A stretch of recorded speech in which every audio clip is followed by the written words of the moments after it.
हरियाणा पर मुख्यमंत्री नायब सिंह सैनी का बड़ा बयान। 400 पार सीटों के साथ तीसरी बार बनेगी देश में मोदी की सरकार। चाय की चुस्की लेते हुए न्यूज 18 के साथ की चुनावी चर्चा। जयप्रकाश ने देवीलाल की विरासत पर ठोका दावा। बोले देवीलाल की विरासत के असली हकदार उनके उस समय के कार्यकर्ता।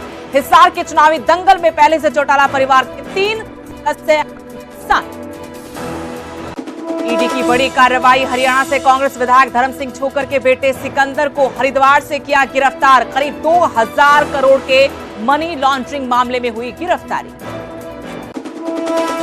हरियाणा स्कूल शिक्षा बोर्ड ने जारी किया 12वीं का रिजल्ट। 85.31% परीक्षार्थी हुए पास। इस बार बोर्ड ने नहीं निकाले टॉपर, लड़कों से ज्यादा लड़कियां हुई पास।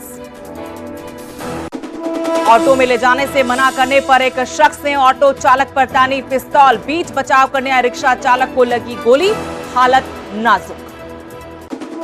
नूह में पुलिस और गैंगस्टर्स के बीच मुठभेड़। लॉरेंस बिश्नोई और रोहित गोदारा गैंग के 2 शूटर्स काबू। हरियाणा और Delhi police special counter intelligence unit का joint operation. T20 cricket world cup के लिए टीम इंडिया का ऐलान। रोहित शर्मा को मिली टीम की कमान। ऋषभ पंत की टीम में वापसी। बैकअप खिलाड़ियों की लिस्ट में शुभमन गिल का नाम। बिहार जेल में बंद केजरीवाल से मिले पंजाब के मुख्यमंत्री। बोले पंजाब के सरकारी स्कूलों और फसलों की खरीद के बारे में जानकारी। फिलहाल उनकी सेहत पूरी तरह जेल में मिल रही है। आपके कैंपेन में नजर आएंगे राघव चड्ढा। सीएम मान बोले जल चुनाव छुटेंगे राघव, जहां जिसकी ड्यूटी लगेगी वो निभाएगा। के पूर्व एडीजीपी गुरिंदर सिंह ढिल्लों कांग्रेस में हुए शामिल। पंजाब इंचार्ज देवेंद्र यादव ने पार्टी में करवाया शामिल। कुछ दिन पहले ली थी बीआरएस। अमृता वड़िंग ने अपने विवादित बयान के लिए मांग की। कहा किसी की भावनाओं को ठेस पहुंची है मांगती हूं। तो वहीं राजा कई बार कहना कुछ चाहते हैं और कह कुछ और चाहते हैं। चुनाव आयोग से अमृता वड़िंग की शिकायत। विवादित बयान को लेकर कार्रवाई की मांग। कहा टिकट काटे जाने की हताशा में बयान दे रही हैं अमृता वड़िंग। बाला के पिता को लेकर बलकौर सिंह बतौर निर्दलीय नहीं लड़ेंगे चुनाव। सिद्धू के लिए इस्तीफा। इंसाफ की लड़ाई लड़ेंगे। फर्जी वीडियो को लेकर अमित शाह का कांग्रेस पर निशाना। बोले कांग्रेस ने ही बनाया और वायरल किया मेरा फेक वीडियो। आरक्षण खत्म करने के आरोप पूरी तरह बेबुनियाद।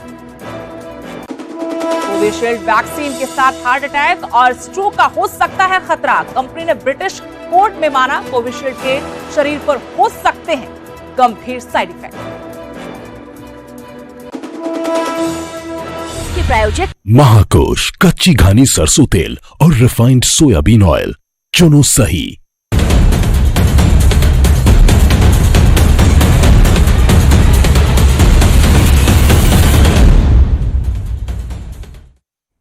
नमस्कार, हरियाणा प्राइम में आपका स्वागत। आपके साथ मैं सुदेश नैन मोर। बुलेटिन की शुरुआत करेंगे बड़ी खबर के साथ। हरियाणा बोर्ड ने आज 12वीं का परिणाम घोषित कर दिया है। 85.31% परीक्षार्थी इस बार 12वीं में पास हुए हैं। इस बार भी लड़कियों ने परिणाम में बाजी मारी है। 88.14% लड़कियां पास हुई हैं, तो वहीं 82.52% छात्र पास हुए हैं। सरकारी की बजाय निजी स्कूलों के बच्चों ने इस बार रिजल्ट में बाजी मारी है। निजी स्कूलों के 88.12% बच्चे पास हुए हैं। सरकारी स्कूलों के 83.34% बच्चों ने इस बार परिणाम में बाजी मारी है। वहीं शहर की बजाय ग्रामीण बच्चों ने इस बार अच्छा परफॉर्म किया है। नई शिक्षा नीति के तहत इस बार बोर्ड ने टॉप 10 लिस्ट जारी नहीं की है।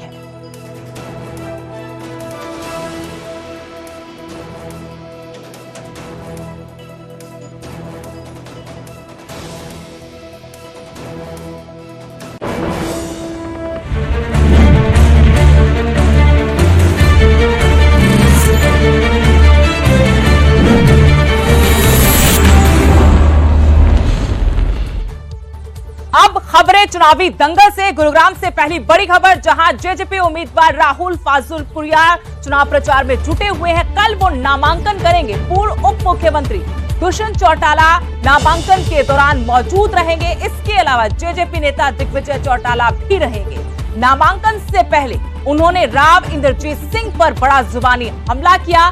भाजपा उम्मीदवार को लेकर कहा कि भाजपा उम्मीदवार के प्रति लोगों में भारी नाराजगी है, गुस्सा है।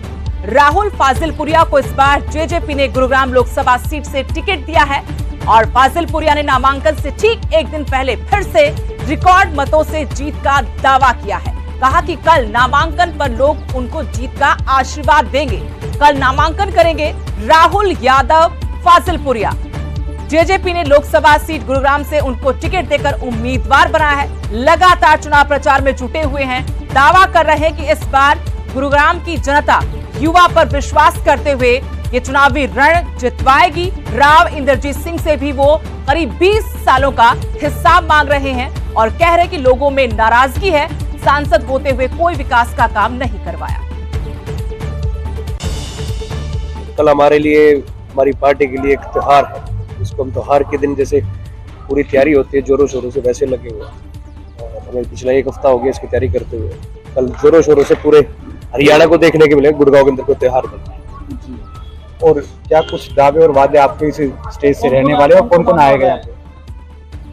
दुष्यंत जी आ रहे हैं और दिग्विजय जी आ रहे हैं और हमारी पूरी जो जेजेपी की जितने भी हमारे नेतागण है, जितने पदाधिकारी, सारी टीम आते हैं। तो मेरे को वो अपने गाँव की कमी नहीं लगती। मेरे को लगता है कि फिर भी हम ठीक रह रहे हैं। गाँव के अंदर जा रहे हैं सर, बुरा हाल है। कैंसर जैसी बीमारी है, टीबी जैसी बीमारी है, ब्रेन हेमरेज, ऐसा ही नहीं हो रहा। ये सारी जो सरकार की नाकामी है इनकी वजह से हो रहा है। तो यहाँ पे कूड़े डाले जा रहे हैं, जो पॉल्यूशन है, जो सीवर का पानी ओवरफ्लो हो रहा है, जो रोड नहीं है, जो मेट्रोज नहीं है, कोई बस स्टैंड नहीं है, ना कोई अच्छे हॉस्पिटल। समस्या ही समस्या, गिनवाएंगे तो बहुत। वहीं गुरुग्राम से ही बीजेपी के उम्मीदवार राव इंद्रजीत सिंह भी ताबड़तोड़ चुनाव प्रचार कर रहे हैं। चुनाव प्रचार के दौरान राव इंद्रजीत सिंह का बड़ा बयान आया। कहा यह चुनाव देश निर्माण का चुनाव है। भाजपा अंत्योदय का संकल्प लेकर आगे बढ़ रही है। हर गरीब आदमी को ध्यान में रखकर भाजपा ने काम किया है। विकसित भारत का संकल्प पूरा करने के लिए जनता का सहयोग मांगा है। राव इंद्रजीत सिंह ने गुरुग्राम से भाजपा ने एक बार फिर से राव इंद्रजीत सिंह पर भरोसा दिखाया है।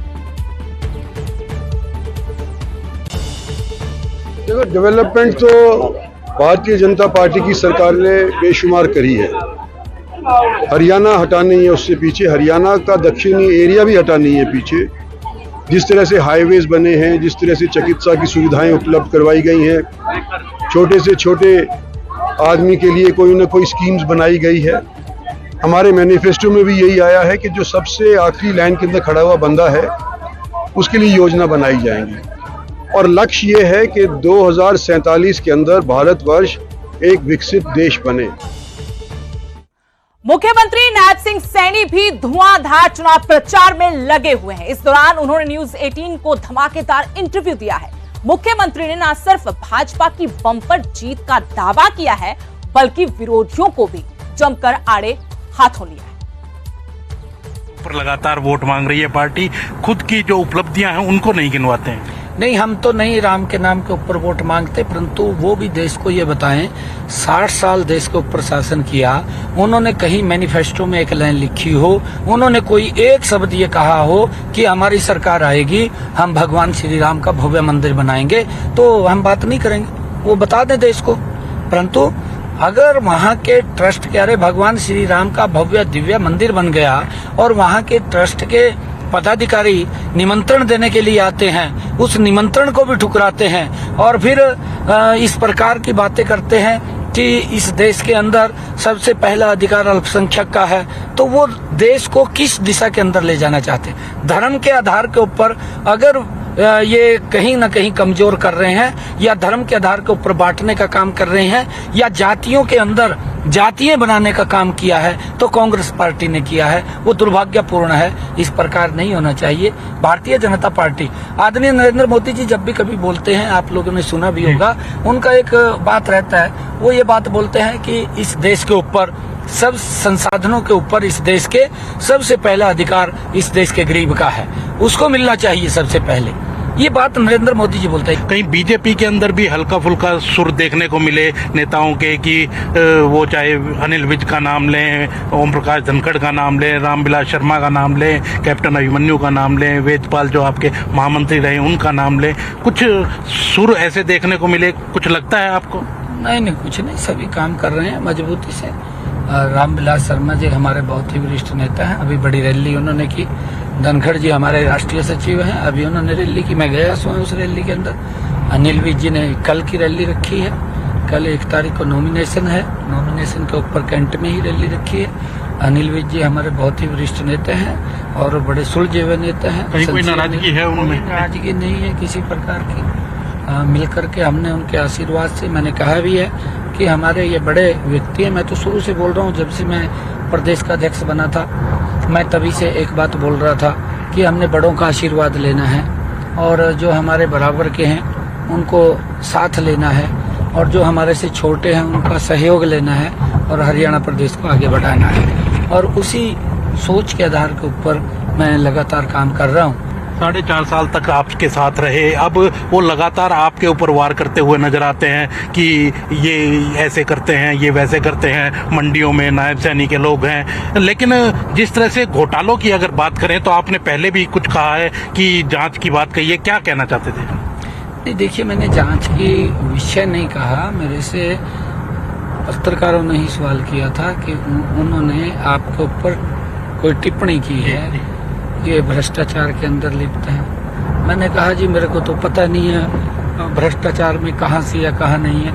हम तो एक बात तो जानते हैं सीधी, अगर कोई भ्रष्टाचार करेगा उसके खिलाफ सख्त एक्शन हो जाएगा, उसके खिलाफ कार्रवाई होगी, वो कोई भी व्यक्ति है।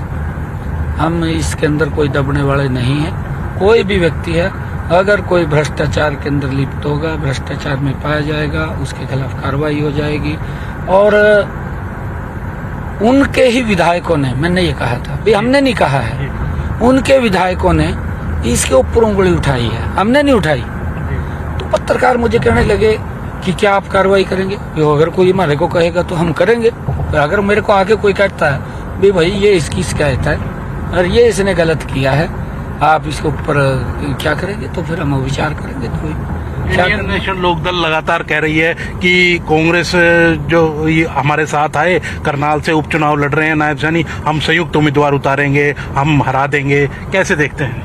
ये तो INLD के नेता तो पिछले लंबे समय थे, जब भी चुनाव आता है ये महागठबंधन की बात लग जाते हैं करने, क्योंकि अपने में मैंने जो बात कही है कि ये जन का विश्वास खो चुके हैं।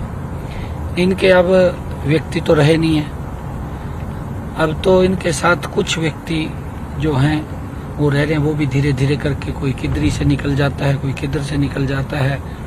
और आने वाले समय के अंदर स्थिति और भयानक होने वाली है और कई जगह तो ऐसी स्थिति होगी कि प्रचार के लिए कैंडिडेट भी शायद ना जाए, ऐसी स्थिति आ जाएगी, क्योंकि नीचे से रिस्पॉन्स नहीं कोई दे रहा गलत नीतियों के कारण। इनकी इनेलो की जो शासन रहा है, उस शासन के बारे में देखा है लोगों ने, किस प्रकार का शासन रहा है।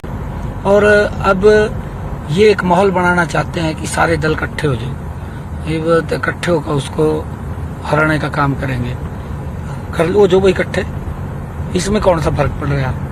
अरे मोदी जी ने जो काम किए हैं, मनोहर लाल जी की सरकार जो गठबंधन के अंदर रही है, जबरदस्त काम किए हैं। और आज ये सोचते हैं कि कहीं ना कहीं हम इकट्ठे हो जाएंगे और इकट्ठे होकर के हम कुछ करेंगे। आज कांग्रेस का टिकट लेने के लिए तैयार नहीं है कोई। आप देखना बहुत सारे इसके अंदर भी इन्होंने टिकट तो थमाए दिए, किसी को पकड़ कर इधर उधर थे, टिकट तो दे दिया, अब वो भी इधर उधर बाजने वाले हैं। करनाल की जनता कितना विश्वास आपके अंदर देखेगी? नहीं देखिए, मैं वहाँ ग्रीवेंस का चेयरमैन भी रहा हूँ, मेरी कार्यशैली के बारे में लगभग लोग जानते हैं। और आज तक जो भी कोई भी व्यक्ति आया, मैंने कभी किसी को पूछा नहीं कि आप कहाँ से आए हैं, कौन से दल से आए हैं। नहीं तो कांग्रेस के समय में तो ऐसा था, अगर कोई काम को चला जाता था पहले तो उसकी स्क्रीनिंग करते थे भी कौन है कौन नहीं है, कौन सी पार्टी का है, हमने फ़ोन करना भी है नहीं भी करना, परंतु हमने जो भी आया है उसका काम किया है। और यही सोच मोदी जी की है, यही सोच मनोहर लाल जी की है और इसी कारण से बड़ा विश्वास लोगों का सरकार के ऊपर बढ़ा है। हम तो देखते हैं हरियाणा के अंदर 2014 से पहले तो कुछ नहीं था, गठबंधन में हम चुनाव लड़ते थे, परंतु आज स्थिति ये आ गई है कि कांग्रेस और घमंडिया गठबंधन, जो लोग मंच पर खड़े होकर के बात बोलते थे कि सोनिया गांधी की ईडी जांच कराओ और जब इसकी जांच होगी तो तिहाड़ जेल में चली जाएगी, जो व्यक्ति कांग्रेस को पानी पी पी करके गाली देता था, कांग्रेस ने आज उसको गले लगा लिया। उसका मेन कारण ये है मोदी जी चाहते हैं देश को बचाओ, मोदी जी वोट मांग रहे हैं कि देश को बचाओ, कांग्रेस वोट मांग रही है घमंडिया गठबंधन परिवार को बचाओ और मिलकर के भ्रष्टाचार करो, परिवार को बचाओ, ये सोच के आधार के ऊपर ये लोग वोट मांग रहे हैं। आप लगातार कह रहे हैं कि 10 सांसद के लिए कैंडिडेट भी आपकी पार्टी के पास नहीं थे, 10 कैंडिडेट कहीं ना कहीं से उधार लेने पड़े और बीजेपी एक ऐसी वॉशिंग मशीन बन गई है कि कांग्रेस से आता है और इसमें धुल करके साफ हो जाता है। बताइए कौन सा? नवीन जिंदल पर सवाल उठा। अरे नहीं, नवीन जिंदल जब हमारा गठबंधन था, भारतीय जनता पार्टी और हरियाणा विकास पार्टी का गठबंधन था, मिलकर के चुनाव लड़े हैं ओम प्रकाश जिंदल जी। हमारे व्यक्ति तो थे, किसके व्यक्ति थे वो? हमारे व्यक्ति थे और पार्टी के कार्यकर्ताओं के साथ, पार्टी के साथ मिलकर के काम किया। हाँ, वो गलत पार्टी में चले गए थे, वो दलदल में फंस गए थे, अब वो दलदल से बाहर निकले हैं और अब कमल खिला करके नरेंद्र मोदी जी के पास ले जाने का काम करेंगे। अब जैसे चौधरी वीरेंद्र सिंह की बात की, वो दलदल में फंसे हुए थे, आपने बताया। हाँ, वो भी दलदल से बाहर निकल करके आ गए थे, फिर जा करके दलदल में फंस गए। लेकिन कांग्रेस के लोग लगातार आपकी पार्टी में ज्वाइन कर लेते हैं और तुरंत टिकट पा जाते हैं, ऐसा क्यों हो रहा है? नहीं, देखिए ऐसा नहीं है। पार्टी ये पार्लियामेंट्री बोर्ड हमारा मंथन करता है, विचार करता है, क्योंकि नवीन जिंदल जी के पिताजी भी सांसद रहे हैं, वो स्वयं भी यहाँ से 2 बार सांसद रहा है और लोगों के काम भी किए हैं उन्होंने। तो पार्टी सोच करके, विचार करके पार्लियामेंट्री बोर्ड हमारा निर्णय करता है और उसको हमारा सारा कार्यकर्ता स्वीकार करता है। और आज पूरा का पूरा कार्यकर्ता, हमारा पन्ना प्रमुख तक का कार्यकर्ता मजबूती से 10 की 10 लोकसभा सीटें जतवाने में लगा हुआ है। और हमने भी ये बात कही है, किसी कार्यकर्ता के सम्मान में कमी नहीं आने दी जाएगी। कार्यकर्ता तो हमारा चौधरी, हमारा कार्यकर्ता चौधरी, मैंने कहा है कि 4 तारीख के बाद वो चौधरी बन करके काम करेगा। एक बार फिर मुख्यमंत्री की शपथ लेते हुए नजर आएंगे। ये हमारा केंद्रीय नेतृत्व तय करता है। अब मेरे को क्या मालूम था कि मैं मुख्यमंत्री बनूंगा, बना दिया। कब पता चला आपको? मेरे को तो जिस दिन यहाँ विधायक दल की बैठक थी उसी दिन ही पता चला, जब मेरा नाम अनाउंस हुआ। मैंने कहा ये क्या हो गया, मुझे तो पता नहीं था। ये तो पार्टी भारतीय जनता पार्टी है, वो निर्णय करती है। हमारा ध्येय है सब कार्यकर्ताओं का मिलकर के कि इस आदरणीय नरेंद्र मोदी जी के नेतृत्व में देश को और प्रदेश को मजबूती से आगे बढ़ाना, देश की और प्रदेश की जो समस्याएं हैं उनका समाधान करना, और धीरे धीरे करके हम कर रहे हैं। लगातार कोई भी रूठा हुआ होगा उसको मनाएंगे नायब सैनी, पार्टी का कार्यकर्ता कोई भी? अरे कार्यकर्ता अगर रूठा होगा तो घर में जाकर पड़ जाऊंगा मैं। वो कहाँ रूठ जाएगा, उसके तो घर में पड़ जाऊंगा मैं जाकर, नहीं रूठता। चलो धन्यवाद। तो आप देख सकते हैं कि मुख्यमंत्री ने सब सवालों का बेबाकी से जवाब दिया है, वो चाहे देश के लेवल का सवाल हो, प्रदेश के लेवल का सवाल हो, और 10 कमल खिलाने की बात कही है, विधानसभा चुनाव में जीत की बात कही है, और कहा है कि तीसरी बार कमल केवल देश भर में ही नहीं खिलेगा, प्रदेश में भी तीसरी बार बहुत बड़े मैंडेट के साथ सरकार बनाएंगे। और जो जितने भी और बाकी के दल हैं, वो कांग्रेस है या दूसरे दल हैं, वो प्रदेश में भी इकट्ठा होकर के चुनाव लड़ेंगे, ऐसा मुख्यमंत्री नायब सैनी ने दावा किया है। कैमरामैन विनोद के साथ अंकित दुधानी, न्यूज़ 18 चंडीगढ़। इसी के साथ हरियाणा प्राइम में फिलहाल इतना ही। आप देखते रहिए न्यूज़ 18 पंजाब हरियाणा।